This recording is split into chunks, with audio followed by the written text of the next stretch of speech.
Hello everyone, आप सबने एक कहावत कभी ना कभी जरूर सुनी होगी कि शादी के लिए जब भी पार्टनर ढूंढो ना तो अच्छी सीरत वाला देखना। अच्छी सूरत तो एक दिन ढल ही जानी है, लेकिन सीरत अच्छी हुई तो जिंदगी खूबसूरत बन जानी है। इसी बात को लेकर मुंशी प्रेमचंद जी ने एक कहानी लिखी है जिसका नाम है स्त्री और पुरुष। विपिन बाबू के लिए स्त्री ही संसार की सुंदर वस्तु थी।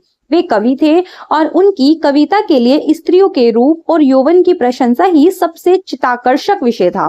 उनकी नजरों में स्त्री जगत में व्याप्त कोमलता, माधुर्य और अलंकारों की सजीव प्रतिमा थी। जबान पर स्त्री का नाम आते ही उनकी आंखें जगमगा उठती थी, कान खड़े हो जाते थे, मानो किसी रसिक ने गाने की आवाज सुन ली हो। जब से होश संभाला तभी से उन्होंने एक सुंदरी की कल्पना करनी शुरू कर दी, जो उनके हृदय की रानी होगी। उसमें उषा की प्रफुल्लता होगी, पुष्य की कोमलता, कुंदन की चमक, बसंत की छवि, कोयल की ध्वनि, यह कवि वर्णित सभी उपमाओं से विभूषित होगी। वह उस कल्पित मूर्ति के उपासक थे, कविताओं में उसका गुण गाते, मित्रों से उनकी चर्चा करते, नित्य उसी के ख्याल में मस्त रहते थे। वह दिन भी नजदीक आ गया था जब उनकी आशाएं हरे भरे पत्तों से लहराएंगी, उनकी मुरादें पूरी होंगी। कॉलेज की अंतिम परीक्षा समाप्त हो गई थी और विवाह के संदेश आने लगे थे। विवाह तय हो गया। विपिन बाबू ने कन्या को देखने का बहुत आग्रह किया, पर जब उनके मामा ने विश्वास दिलाया कि लड़की बहुत ही रूपवान और गुणवान है, तब वह राजी हो गए। धूमधाम से बारात निकाली। वधू आभूषणों से सजी हुई मंडप में आई तो विपिन को उसके हाथ पांव नजर आए। उसकी सुंदर उंगलियां थी, मानो दीप शिखाएं हों। वह देखने में इतनी मनोहारिणी थी कि विपिन फूले ना समाये। दूसरे दिन वधू विदा हुई तो उसके दर्शनों के लिए इतने अधीर हो गए कि जैसे कि रास्ते में कहारों ने पालकी नीचे रखकर हाथ मुंह धोना शुरू किया कि विपिन बाबू चुपके से वधू के पास जा पहुंचे। वह घूंघट हटाए पालकी से सिर निकाले बाहर झांक रही थी। विपिन की निगाह उस पर पड़ी। घृणा, क्रोध और निराशा की एक लहर सी उन पर दौड़ गई। वह परम सुंदरी रमणी ना थी उन्होंने कल्पना की थी। यह एक चौड़े मुंह, चपटी नाक और फूले हुए गालों वाली कुरूपा स्त्री थी। उसे देखकर विपिन का उत्साह ठंडा पड़ गया। हाँ, इसे मेरे ही गले पड़ना था। क्या इसके लिए समस्त संसार में कोई और नहीं मिलता था? उन्हें अपने मामा पर बड़ा क्रोध आया, जिसने वधू की तारीफ के पुल बांधे थे। जब कहारों ने हाथ मुंह धोकर फिर पालकी उठाई तो विपिन ने मन में सोचा कि यह स्त्री के साथ कैसे बोलूंगा, कैसे इसके साथ जीवन बिताऊंगा। इसकी ओर से तो ताकने का भी घृणा होती है। ऐसी कुरूपा स्त्रियां भी संसार में हैं। इसका मुझे अब तक पता ना था।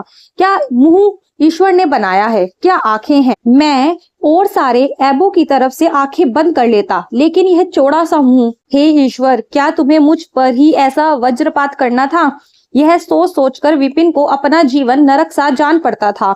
वह मामा से लड़ा, ससुर को लंबा फर्रा लिखकर फटकारा, माँ बाप से भी खूब लड़ाई की, और जब इससे शांति ना हुई तो कहीं भाग जाने की बात सोचने लगा।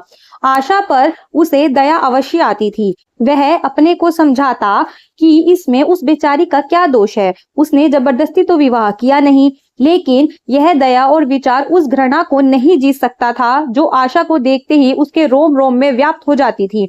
आशा अपने अच्छे से अच्छे कपड़े पहनती, तरह तरह से बाल संवारती, घंटों आईने के सामने खड़ी होकर अपना श्रृंगार करती, लेकिन विपिन को यह शुतुर गमज से मालूम होते। वह दिल से चाहती थी कि उन्हें प्रसन्न करूं, उनकी सेवा करने के लिए अवसर खोजा करती थी, लेकिन विपिन उससे भागा भागा फिरता था। अगर कभी भेंट हो भी जाती तो कुछ जली कटी बातें करने लगता कि आशा वहां से रोती हुई चली जाती। सबसे बुरी बात यह थी कि उसका चरित्र भ्रष्ट होने लगा। यह भूल जाने की चेष्टा करने लगा कि मेरा विवाह हो गया है। कई दिन तक आशा को उसके दर्शन भी ना होते। वह उसके कह कहे की आवाजें बाहर से आती हुई सुनती, झरोके से देखती कि दोस्तों के गले हाथ डाले सैर करने जा रहे हैं, तो वह तड़प कर रह जाती। एक दिन खाना खाने समय आशा ने विपिन से कहा, अब तो आपके दर्शन ही नहीं होते, क्या मेरे कारण घर छोड़ दिया है? विपिन मुंह फेर कर बोला, घर पर ही तो रहता हूँ, आजकल जरा नौकरी की तलाश में दौड़ धूप ज्यादा करनी पड़ती है। आशा, सुनने में आया है कि आजकल सूरत बनाने वाले डॉक्टर पैदा हुए हैं। विपिन, क्यों नाहक चिढ़ाती हो? तुम्हें यहाँ किसने बुलाया था? आशा, आखिर इस मर्ज की दवा कौन करेगा? विपिन, इस मर्ज की कोई दवा नहीं है। जो काम ईश्वर ना कर सके भला उसे आदमी क्या बना सकता है। आशा, यह तो तुम ही सोचो कि ईश्वर की भूल के लिए मुझे दंड दे रहे हो। संसार में कौन ऐसा आदमी है जिसे अच्छी सूरत बुरी लगती हो, लेकिन तुमने किसी मर्द को केवल रूपहीन होने के कारण कंवारा रहते देखा है? रूपहीन लड़कियां भी माँ बाप के घर नहीं बैठी रहती, किसी ना किसी तरह उनका विवाह हो ही जाता है। उसका पति उस पर प्राण ना देता हो, लेकिन दूध की मक्खी नहीं समझता। यह सुनकर विपिन झुंझला कर बोला, क्यों नाहक सिर खाती हो? मैं तुमसे बहस तो नहीं कर रहा हूँ, फिर तुम क्यों मुझसे उज्जत करने आती हो? आशा समझ गई कि इन्होंने मेरी ओर से सदा के लिए दिल मजबूत कर लिया है, इसलिए वह कुछ नहीं बोली और चुपचाप चली गई। विपिन तो रोज सैर सपाटे करते, कभी कभी रात को तो गायब ही रहते। इधर आशा चिंता और नैराश्य से घुलते घुलते बीमार पड़ गई, लेकिन विपिन भूल कर भी उसे देखने नहीं आता। सेवा करना तो दूर की बात रही, इतना ही नहीं, वह दिल में मानता था कि वह मर जाती तो गला छूटता। अब की बार खूब देखभाल करके अपनी पसंद का विवाह करता। पहले वह आशा से कुछ दबता था कि कहीं वह मेरा चाल ढाल पर निगाह तो नहीं रख रही है, लेकिन अब वह बेधड़क इधर उधर घूमने लगा। लेकिन विषय भोग में धन का ही सर्वनाश होता है, इससे कहीं अधिक बुद्धि और बल का सर्वनाश होता है। विपिन का चेहरा ढीला पड़ने लगा, देह भी क्षीण होने लगी, पसलियों की हड्डियां निकल आई, आंखों के इर्द गिर्द गड्ढे पड़ गए। वह पहले से कहीं ज्यादा शौक करता, नित्य तेल लगाता, बाल बनाता, कपड़े बदलता, लेकिन मुख पर कांति ना थी। रंग रोगन से क्या हो सकता था? एक दिन आशा बरामदे पर चारपाई पर लेटी हुई थी। इधर हफ्तों से उसने विपिन को ना देखा था। उन्हें देखने की इच्छा हुई। उसे भय था कि वह ना आएंगे, फिर भी वह मन को रोक ना सकी। विपिन को बुलावा भेजा। विपिन को भी उस पर कुछ दया आ गई, आकर सामने खड़े हो गई। आशा ने उनके मुंह की ओर देखा और चौंक पड़ी। वह इतने कमजोर हो गए कि पहचानना मुश्किल था। बोली, क्या तुम भी बीमार हो? तुम तो मुझसे भी ज्यादा कमजोर हो गए हो। विपिन, जिंदगी में रखा ही क्या है जिसके लिए जीने की फिक्र करूं? आशा, जीने की फिक्र ना करने से कोई इतना कमजोर नहीं हो जाता। तुम अपनी कोई दवा क्यों नहीं कराते? यह कहकर उसने विपिन का हाथ पकड़कर चारपाई पर बिठा दिया। विपिन ने अपना हाथ छुड़ाने की चेष्टा ना की। उसके स्वभाव में उस समय एक विचित्र नम्रता थी जो आशा ने कभी ना देखी थी। आशा को ऐसा लगा कि उसकी आंखों से आंसू भरे हुए हैं। विपिन ने कहा, मेरी दवा अब मौत करेगी। मैं तुम्हें जलाने के लिए नहीं कहता, ईश्वर जानता है मैं तुम्हें चोट नहीं पहुंचाना चाहता। मैं अब ज्यादा दिनों तक जीवित नहीं रहूंगा। मुझे लगता है कि मुझे कोई भयंकर रोग लग गया है। डॉक्टरों ने भी यही कहा है। मेरे हाथों तुम्हें बहुत कष्ट हुआ है, इसका मुझे खेद है, मुझे माफ कर दो। यह कहते कहते एकाएक वह कांप उठे, सारी देह में सनसनी सी दौड़ गई, मूर्छित होकर चारपाई पर गिर पड़े और हाथ पैर पटकने लगे। विपिन की ऐसी दशा देखकर आशा का सारा रोग हवा हो गया। वह महीनों से बिस्तर पर ना छोड़ रही थी, लेकिन इस समय उसकी शिथिल अंगों में विचित्र सुफुर्ती दौड़ गई। उसने तेजी से उठकर विपिन को अच्छी तरह लेटा दिया और उसके मुंह पर पानी की छींटें देने लगी। कुछ देर में उसे होश आ गया। शाम होते होते उसका मुंह टेढ़ा हो गया और बाह्य अंग शून्य पड़ गया। हिलना तो दूर, मुंह से बात निकलना भी मुश्किल था। वह मूर्छा ना थी, फालिज था।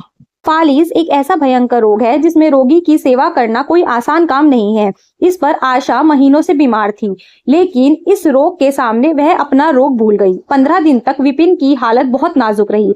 आशा दिन रात उसकी सेवा में लगी रही। उसके लिए पत्थे बनाना, उन्हें गोद में संभाल कर दवा पिलाना, उसे जरा जरा से इशारे को समझना उसी जैसी धैर्यशील स्त्री का काम था।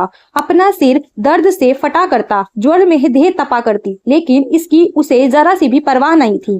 15 दिन बाद विपिन की हालत में कुछ सुधार आया। उसका दाहिना पैर लूंज पड़ गया था, लेकिन तोतली भाषा में कुछ बोलने लगे थे।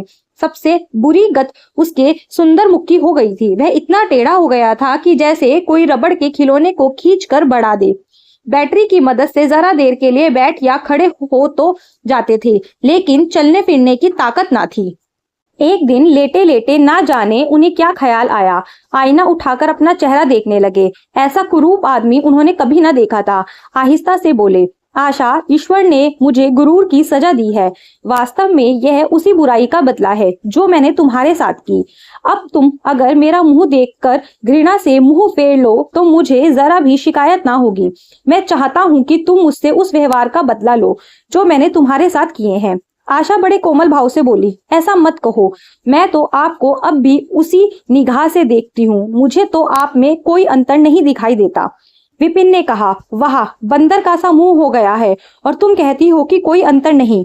मैं तो अब कभी बाहर नहीं निकल सकता। ईश्वर ने मुझे सचमुच दंड दिया है। बहुत प्रयत्न किए गए लेकिन विपिन का मुंह सीधा नहीं हुआ। मुख का बायां भाग इतना टेढ़ा हो गया था कि चेहरा देखकर डर मालूम होता था, लेकिन हाँ, पैरों में इतनी शक्ति आ गई थी कि वह अब चलने फिरने लगे। आशा ने पति की बीमारी में देवी की मनौती की थी। आज उसी की पूजा का उत्सव था। मोहल्ले की स्त्रियां बनाव सिंगार किए जमा थी। गाना बजाना हो रहा था। एक सहेली ने पूछा, क्यों आशा, अब तो तुम्हें उसका मुंह जरा भी अच्छा ना लगता होगा। आशा ने गंभीर होकर कहा, अब तो मुझे वे पहले से भी कहीं ज्यादा अच्छे लगते हैं। सहेली बोली, चल झूठी कहीं की। आशा ने कहा, नहीं, मैं सच कह रही हूँ। रूप के बदले मुझे उनकी आत्मा मिल गई, जो रूप से कहीं बढ़कर है। विपिन कमरे में बैठे हुए थे। उनके साथ उनके मित्र भी बैठे हुए थे। कमरे की एक खिड़की थी जो आंगन में खुलती थी। इस समय वह बंद थी। एक मित्र ने चुपके से उसे खोल दिया और शीशे के झांक कर विपिन से कहा, आज तो तुम्हारे यहाँ परियों का जमघट लगा हुआ है। विपिन बोला, बंद करो यार। मित्र ने कहा, अरे देखो तो कैसी कैसी सूरतें हैं। तुम्हें इन सब में कौन सी अच्छी लगती है? विपिन ने नजरें उठाकर कहा, मुझे तो सबसे अच्छी वही लगती है जो थाल में फूल रख रही है। मित्र बोला, अरे वाह, क्या निगाहें हैं तुम्हारी। क्या सूरत के साथ निगाह भी बदल गई है। तुम्हें इतनी बदसूरत लड़की खूबसूरत लग रही है। विपिन बोला, अरे भाई, तुम्हें वह इसलिए बदसूरत लग रही है क्योंकि तुम उसकी सूरत देखते हो और मैं उसकी आत्मा देखता हूँ। मित्र ने कहा, अच्छा, तो यही है मिसेस विपिन। विपिन बोला, जी हाँ, यही वह देवी है।